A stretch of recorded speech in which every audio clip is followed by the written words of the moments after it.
Hi everyone, Dennis Foley from Acoustic Fields. Today we're going to talk about podcast rooms. I've been getting a lot of requests on treating a podcast room and what's the best size room to use, what's the best shape of room to use. And I think if we kind of back up a little bit and look at what we're doing, or usage, because I'm always harping on usage, because that determines everything that you do in the room. It determines size, it determines treatment types and amounts, it determines where you set up in the room for all the equipment you're going to have. In this case, all we have is a microphone.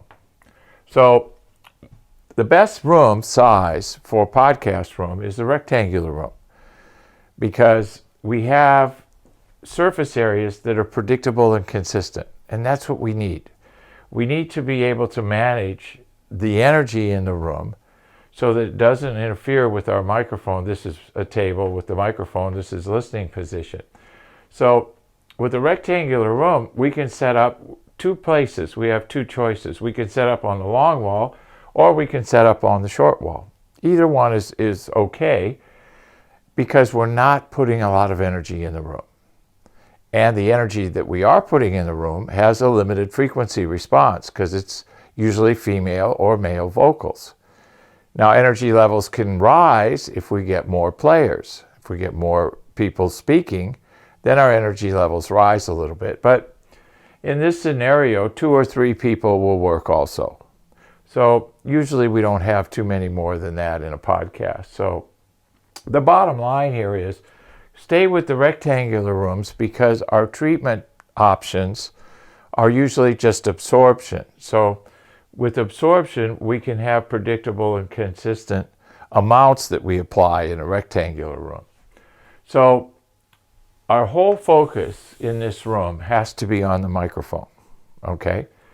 Because that is the whole source of what we're trying to do. We're speaking into the microphone, and we're wanting this distance from our mouth to the microphone, the direct energy, to not be impacted by reflections off the wall surfaces. So that's our goal. So in order to do that, we have to manage the reflections, front wall, side walls, and floor to ceiling. Now, this floor to ceiling reflection is critical, because that's the first one that's going to reach the microphone. Why is that? Well, it's the closest surface area to the microphone, the floor and the ceiling. So carpeting on the floor is a great idea. If you have hardwood floors, try to get a rug that covers this area here around the microphone and table and listening position. That's a good start.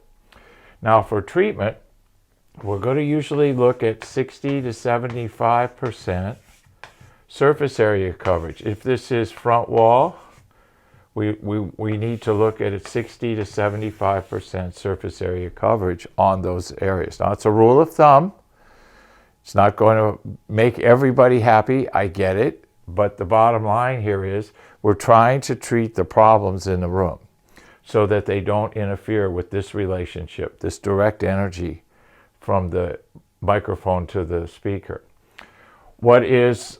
When we add up all these reflections together, what do we get? Well, we get reverberation time. We know from past videos that reverberation time is really distortion when it comes to speech.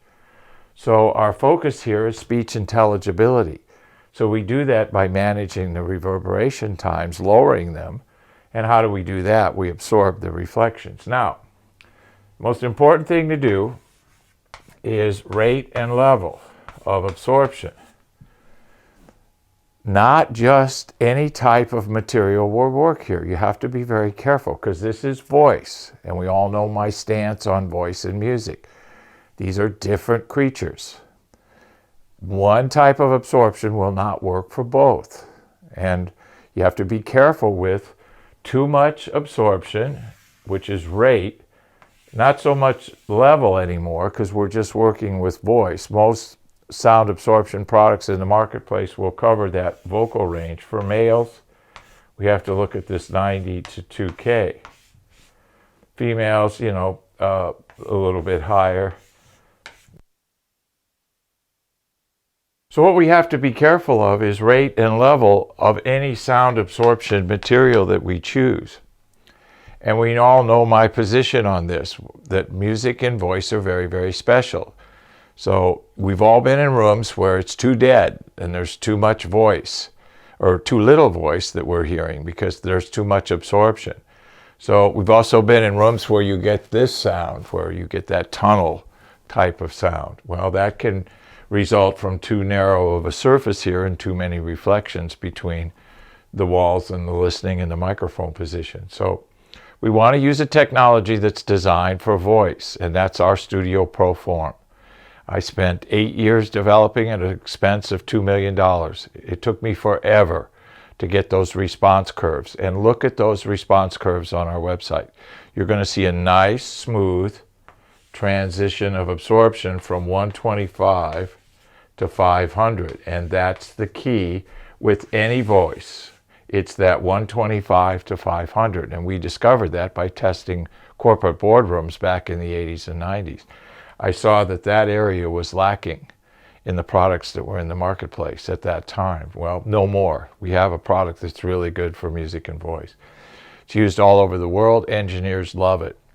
What the engineers say about our foam is that they never touch the vocal recording. They leave it alone when it comes out. They don't add any reverb or delay in the beginning. They just leave it as is because it's so good. And then they may add a little bit of reverb and delay down the road in the mix to get it to sit better in the mix. But right out of the gate, they're not grabbing any processing. Well, that's a pretty good testimonial to the performance of our foam. So look at our Studio Pro foam on our website, and you'll see the curves there. So we want to select the right technology to do the absorption. Diffusion sometimes can be used. It just depends on what you're trying to do in the room. If the room is a little bit too small and you have absorption in there already, you want a little bit of air and separation in the presentation, then diffusion is possible. But remember, diffusion is distance dependent, and you have to use the right prime number sequence with quadratic diffusion so we don't produce more distortion at the microphone position. That's our goal. So podcast rooms, I hope this helps get a lot of responses on how to set them up and stuff. So this will give you a starter. Obviously, if you need some more help, just fill out the free room analysis form on our homepage, and we'll get you in the schedule and we'll look at your room for you. Thank you. Thank you for watching this video, and if you liked it, please give us a thumbs up. We also have a newsletter that you can subscribe to, so please do that because we offer special price discounts to only those on our newsletter. And then don't forget about our forum. We have started a forum on our own website where people ask questions, and I usually get a chance every couple days to look at it. There's an interchange between people on the forum, and we'll give you real answers on a regular basis, so that'll help you. Thank you.